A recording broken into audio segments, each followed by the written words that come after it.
आप सभी को सरिता का नमस्कार। आपके अपने YouTube चैनल जीवन चक्र में आपका स्वागत है।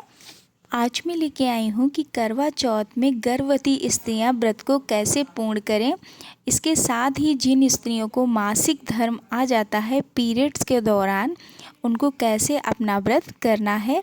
और भी बहुत महत्वपूर्ण बातें, जैसे कि हमें पीरियड्स के दौरान अपना श्रृंगार करना है या नहीं करना है, पति पूजन कैसे करें, इन सब चीज़ों पे आज हम बात करेंगे। वीडियो स्टार्ट करने से पहले दर्शकों, अगर आप मेरे चैनल पे पहली बार आए हैं और आपको वीडियो अच्छा लगे तो लाइक शेयर सब्सक्राइब अवश्य करिएगा। तो चलिए वीडियो स्टार्ट करते हैं। सबसे पहले हम ये जान लेते हैं कि इस बार करवा चौथ कब पड़ा है। तो 1 नवंबर दिन बुधवार को आपको व्रत रखना है और नहाए खाए 31 अक्टूबर दिन मंगलवार को रहेगा।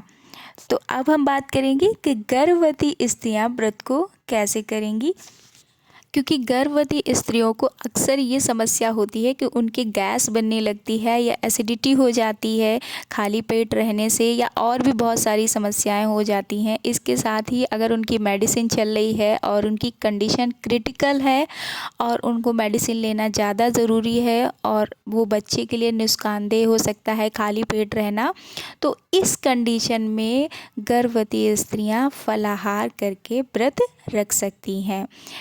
लेकिन अगर ऐसा कुछ भी नहीं है और आपके साथ ऐसी कोई समस्या नहीं है, आपको गैस नहीं बनती है या और भी कोई समस्या नहीं है, तो देखिए ये बहुत 24 घंटे का तो व्रत होता नहीं है, ये केवल 14-15 घंटे का ही व्रत होता है। तो आप इसको आराम से रख सकती हैं। ऐसा नहीं है कि बिना खाए नहीं रहा जा सकता, रह सकती हैं आप। इतना पहले से मत सोचिए। ये सच्चे मन से और आस्था के साथ कोई भी व्रत रहा जाए तो बहुत ही अच्छे ढंग से व्रत संपूर्ण हो जाता है। आपका भी हो जाएगा, हिम्मत बनाए रखिए। तो ये आपके ऊपर है कि आपको कुछ भी लेना है या नहीं लेना है, मतलब कोई चीज़ खानी है या नहीं खानी है, ये टोटली आपके ऊपर है।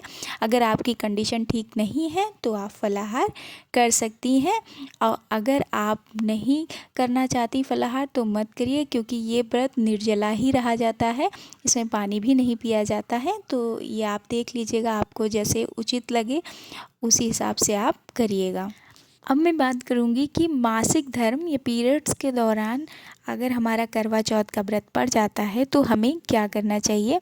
तो देखिए, अगर पीरियड्स आए, आपको 5वां दिन हो गया है, मतलब जिस दिन आपको पीरियड्स आया था, चाहे वो सुबह हो या दोपहर हो या रात्रि का टाइम हो, वो एक दिन गिना जाता है।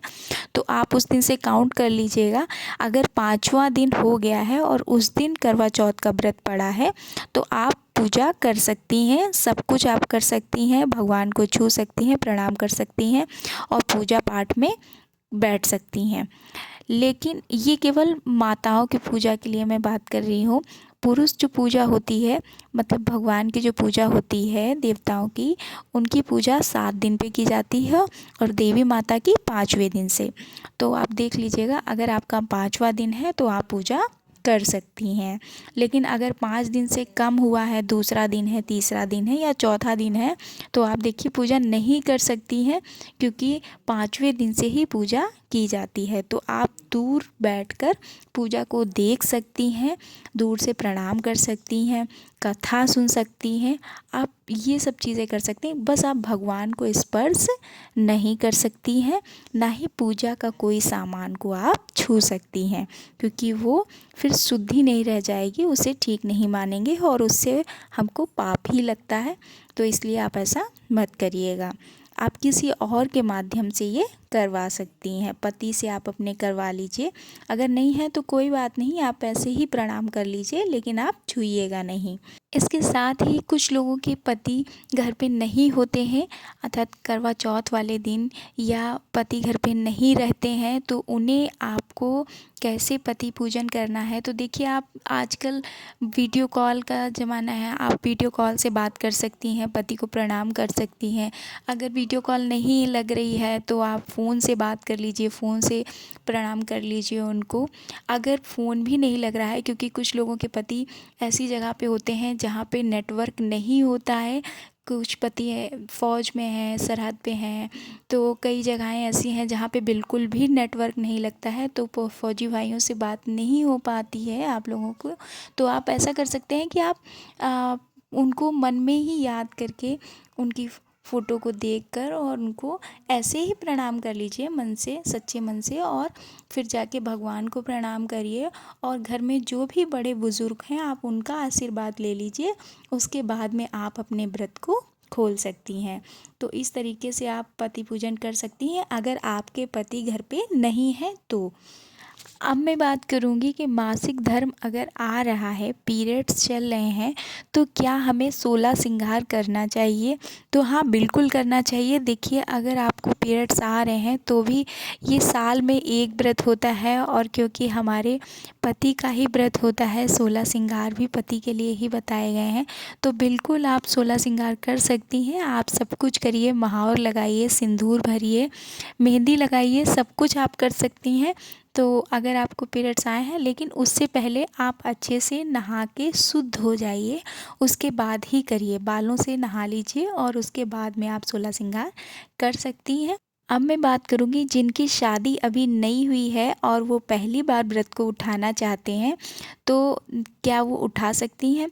तो देखिए, वैसे तो जब मलमास लगता है, पुरुषोत्तम मास लगता है, जिसे अधिकार मास कहते हैं, जो इस साल लगा था, उसमें कोई भी नया व्रत नहीं उठाया जाता है। लेकिन कुछ राज्यों में ऐसा नहीं है, वहाँ उठा लेते हैं, कहते हैं ये तो भगवान का ही महीना था, इससे कोई फ़र्क नहीं पड़ता, और व्रत उठा लेते हैं। और लेकिन शुक्र जब अस्त होते हैं तब नहीं उठाते हैं।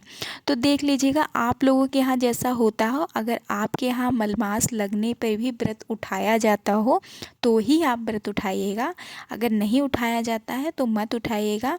शुक्र अस्त इस साल तो नहीं है, तो अगर देख लीजिएगा आप अपने हिसाब से, अगर आपके यहाँ उठाया जाता है व्रत तो ही उठाइएगा, क्योंकि कुछ राज्यों में ऐसा मान्य नहीं होता है, वहाँ पे लोग उठा लेते हैं। तो जैसा आपके यहाँ हो आप उसी तरीके से बड़े बुजुर्गों से पूछ बता कर ही इस व्रत का प्रारंभ करिएगा। ये थी व्रत से संबंधित छोटी सी जानकारी। मिलते हैं अगले वीडियो में। धन्यवाद।